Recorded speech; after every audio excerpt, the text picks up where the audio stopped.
ஒரு தலைவர் 2 மணி நேரம் தாமதமாக வந்தால் கூட்டத்தை தொடர வேண்டுமா அல்லது பாதுகாப்புக்காக நிறுத்த வேண்டுமா?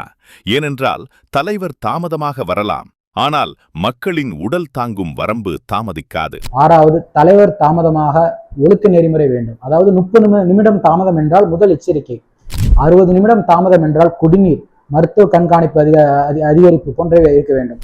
90 நிமிடம் என்றால் கூட்ட சுமை குறைக்க வேண்டும். 120 நிமிடம் என்றால் பாதுகாப்பு மறு மதிப்பீடு செய்ய வேண்டும். அதற்கு மேல் என்றால் கட்டாயமாக கூட்ட பாதுகாப்பு அதிகாரியின் அனுமதி இல்லாமல் நிகழ்வு தொடரக்கூடாது. அரசியல் தலைமையில் தாமதமாக வரலாம், ஆனால் மக்களின் உடல் தாங்கும் வரம்பு தாமதிக்கக்கூடாது. 7வது, அவசர ஊர்த்தி பாதை காகிதத்தில் மட்டும் இருக்கக்கூடாது, அது முழு நேரமும் திறந்திருக்க வேண்டும்.